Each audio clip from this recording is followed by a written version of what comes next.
Hello everybody and welcome to another episode.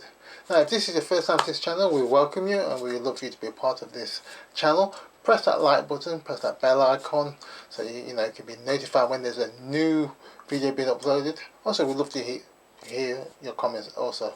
So leave the comments down below as well, as also anything else you would like us to be talking about.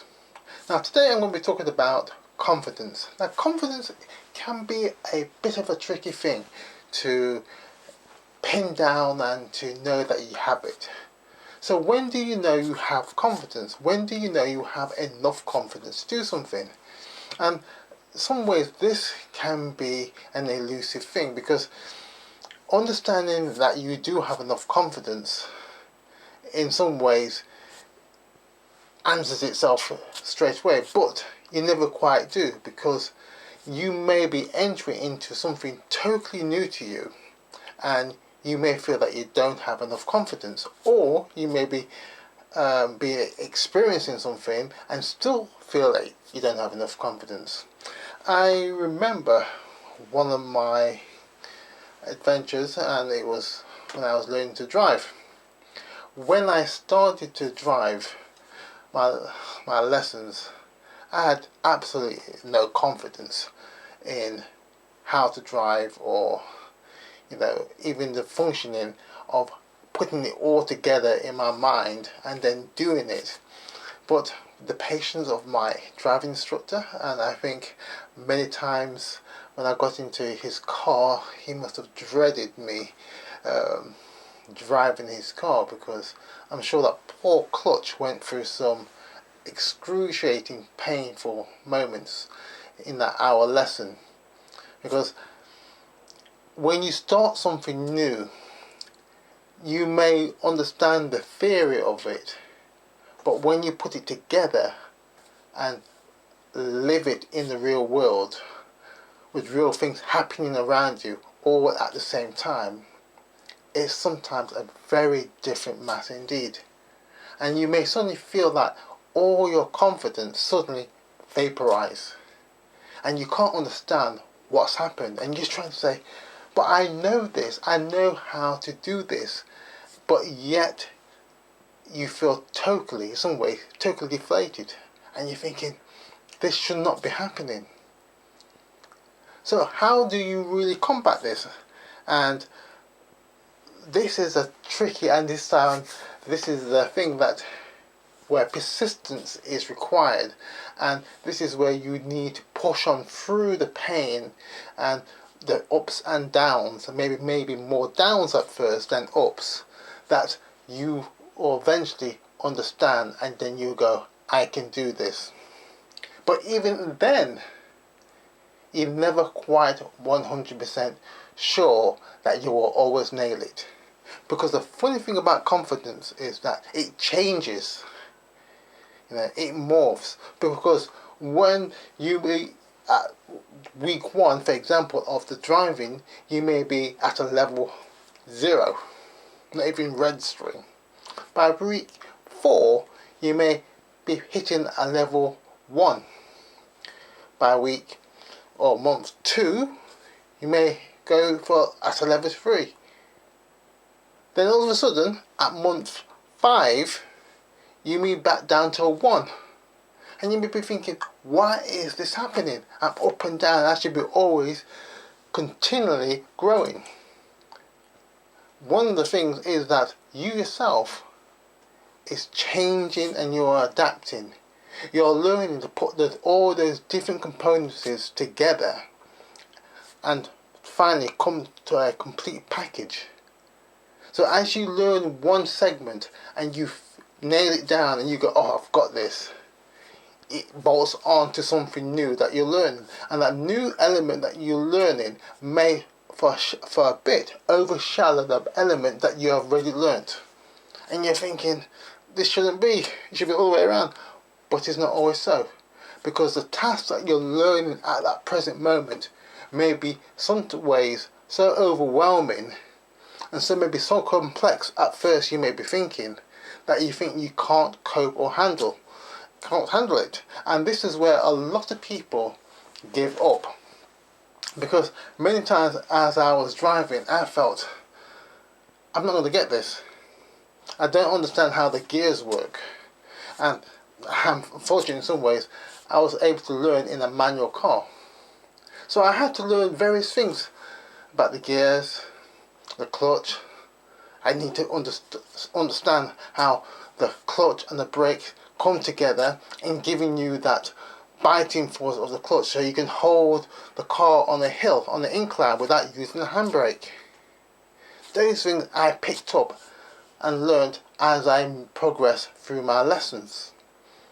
And sometimes when I had my lessons, my instructor would look at me and go, well, that was a lesson, wasn't it? Yes.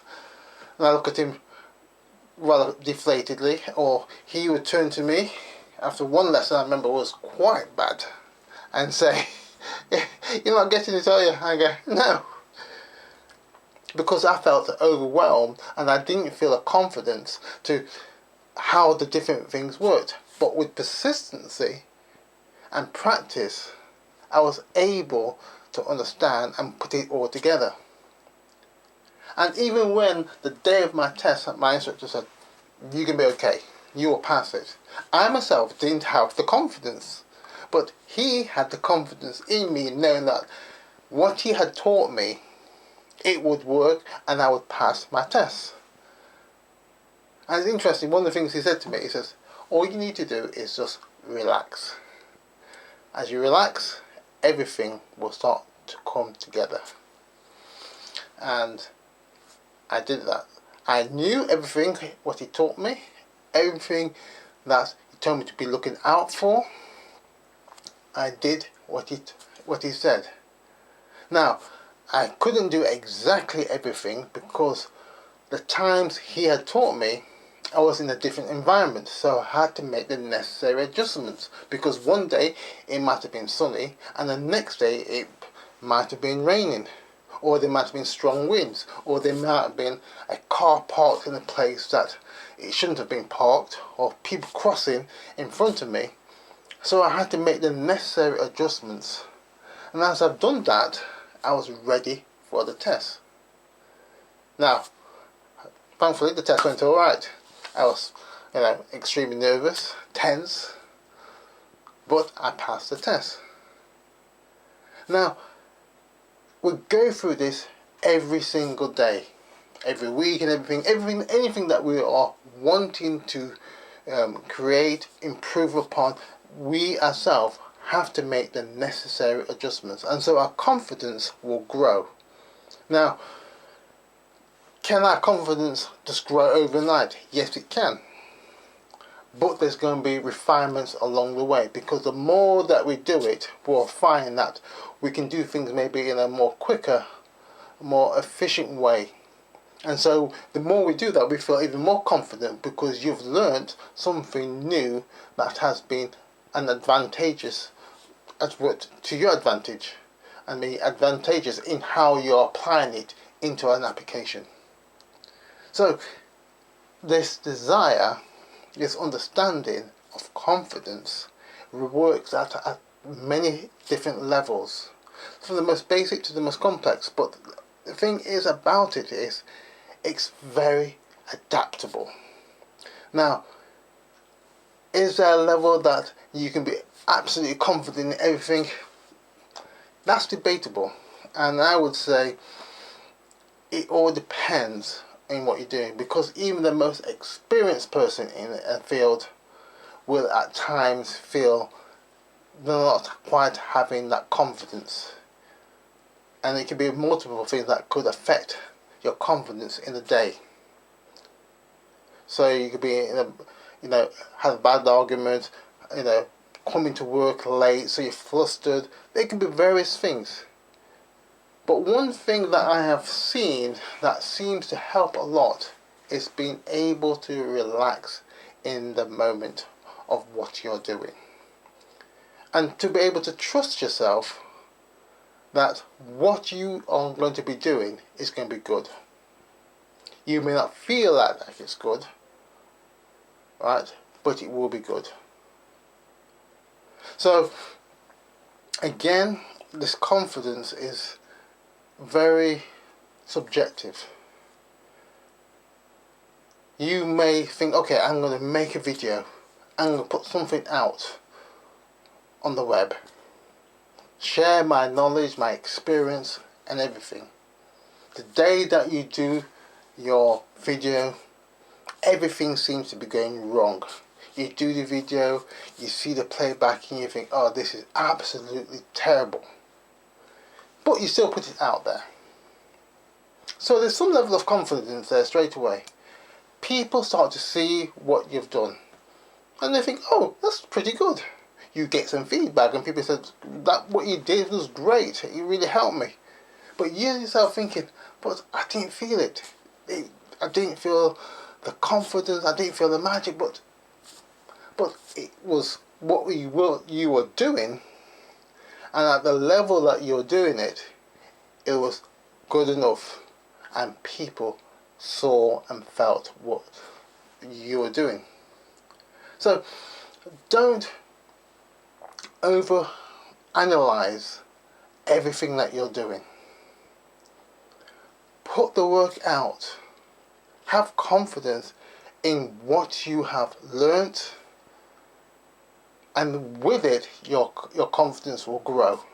And where you are now at the moment, say you're in March now and you feel that I'm at a level 2, right? And you're thinking, okay, I'm moving forward. By May, you may be at a level 4. But then you think, by June, you might drop back down to a level 3 or 2. You think, what's happening there? Weren't I at a level 4 not so long ago? Yes, you were, and you still are there. But what you may not have anticipated is that you yourself have adapted or added new information to yourself. And so what you were carrying then has increased in value. So you need to, in some ways, step back and allow yourself time to breathe. So when it's important, that's why it's important when you take on new information, give yourself time to just process it, just to understand it a bit, allow yourself to breathe what you're taking in, and allow yourself to just adapt and make the necessary adjustments. I remember in my training now, what I'm doing, we are taught various things, and it wasn't until I started to make it my own that my confidence started to grow day by day. And I know that it will increase. But where I am now, months from now, it's going to be totally different. And my confidence will be at a different level, but still growing. Even though there may be dips along the way, but to be always at a higher level than it was before. So I would encourage you, do not allow yourself to be restricted by the circumstances or your experiences that may have been a bad one, or opinions of other people maybe saying about you or your work. But plow on, discipline yourself, right? Find the joy in what you're doing, and as you do that, I believe that you will see your confidence continue to grow and grow in different ways to suit you in what you are doing. So don't give up, and if you would like some help in this area, again, you can contact me. The information is down below. So until next week, until next time, take care now. Bye bye.